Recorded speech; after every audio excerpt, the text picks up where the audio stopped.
this, but I absolutely do believe he should consider it. As you well know, Skip, you know, his first priority is to see how things work out with Oklahoma City. From what I've been told and what I reported at the beginning of the season, if they don't win the chip, he's going to test his options.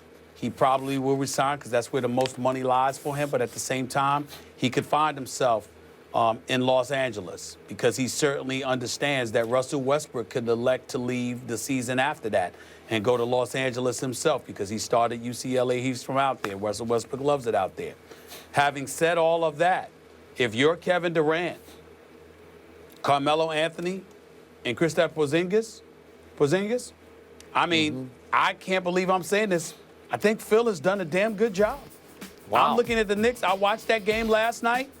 I love, and Derek Fisher too, I love the energy that they're playing with. I love how they go at it. The Knicks are 3 games under 500. They're 2 games out of the 8th playoff spot in the Eastern Conference. And I have to tell you right now, Skip, I would encourage New Yorkers to go to the Garden and watch them play. They play with a lot of energy. Yep. They're feisty. They fight. Porzingis can ball. Yeah. He's got tremendous promise. I never saw him play. And I always reiterate this. When I went off on draft night, I never saw him play, never said I saw him play. What I was attacking was Phil Jackson's statements that he's a 3 to 4 year project, and I lost it because I'm like, we ain't got 3 to 4 years. You signed Melo to $122 million. Yep. That's now. You got to do something. And to me, the job was simple. Make the New York Knicks an attractive enough destination for a marquee free agent to sit there and legitimately give New York a look and say, hey, this is some place that I wouldn't mind being. I got to admit to you, Skip, I think Phil Jackson has pulled it off. I like what I'm seeing from Derek Williams. I like what I'm seeing from Carmelo, who is a leader on this team. I like when I see from these guys, Langston Galloway and these guys. I love what I'm seeing from Aflalo. And Porzingis, Skip, I got to tell you, I'm really impressed. I've gotten on Phil Jackson. Skip, I stand here, mea culpa. I stand here corrected. Last year was a joke.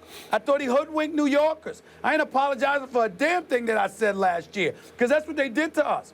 But drafting Porzingis and doing what I seeing what I'm seeing this guy do with Melo and the rest of the crew, the energy, the ferocity, the way they compete night in, night out, and Melo's still going to be there for at least 2 to 3 more years. With Porzingis, Skip, if I'm Kevin Durant, I consider it. Sure. I'm not saying but I will tell you this, it's a more attractive proposition than the Lakers. The only thing the Lakers got on the Knicks right now is the weather. Yep. That's all they got on the Knicks right now is the weather. Phil Jackson has done a good job. I have to admit it. Yep. I'm on board. I'm on board. My Knick, I have not turned in my Knick card. I'm on board. I got to admit it. Well, I told you at the end of yesterday's show, I was very intrigued that Kevin Durant went out of his way the day before to not just compliment, to gush about a 7'3" rookie from Latvia, to the extent that he went unicorn on Porzingis, which indicated to me, I think that didn't just pop off the top of Kevin's head. I think he'd thought about it. And he wanted to say that, and he did say that. And then at the shoot-around before the game last night, yesterday's shoot-around yesterday morning, Kevin Durant, it can be a little prickly occasionally. It was intriguing to me that he did not scold the reporters for asking him about free agency, which drives him crazy after a while, and I don't blame him for that because he gets asked just repetitively on the road about how about here, how about there, how about here, how about there. Get that.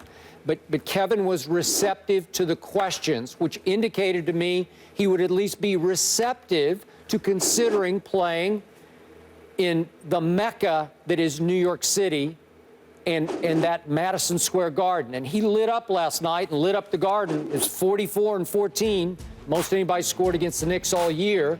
Now, if your man Aflalo had gotten that buzzer beater to fall at the end of regulation, we'd be having a little different conversation because that would have meant that the Thunder, well, it wouldn't change the conversation, but they would have lost 2 straight on the road to the Nets and the Knicks.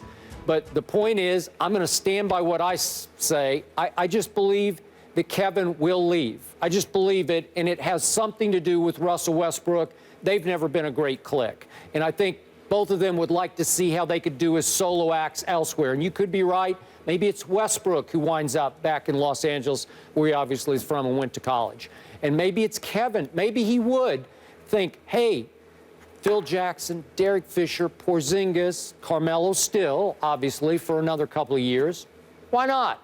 I think he'd have fun there. I think it'd be a great spot for him. So I'm happy we're talking about it. Russell Westbrook and Kevin Durant have a great relationship, man. And they got a lot of love for one another. And whatever your trepidation is, I can assure you.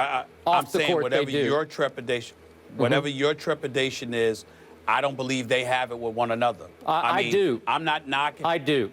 Okay, what I'm saying to you is whatever you see is valid because you're watching them play. It's what I hear. I'm just saying to you, what I hear. And I've heard otherwise. So okay, that's fair. well, I've heard very much the opposite of what you've heard.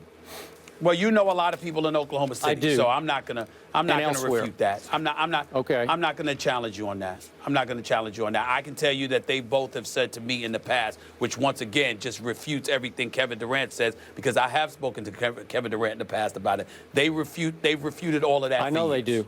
To their credit. And they should. Yeah.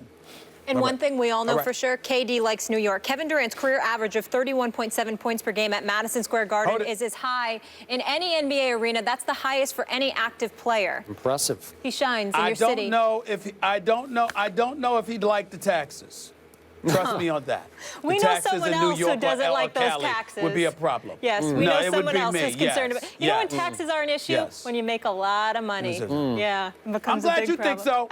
I'm glad you think so. You don't feel when you're paying all those taxes, you don't feel like you're making a lot of money. That's the problem. Maybe he should go play for my Spurs. No taxes. How about that? Good call, Skip. Let me tell you something. Texas, Florida, they'd be my destination. Stephen A., you know where the taxes are better than New York and Cali, too? Bristol, Connecticut. We're right here waiting for you, my friend. Not much better. Not much better. 6.7%. Yeah. 6.7%. Let's stay sports here on First Take. We digress. That's my fault. Yeah, Cam Newton will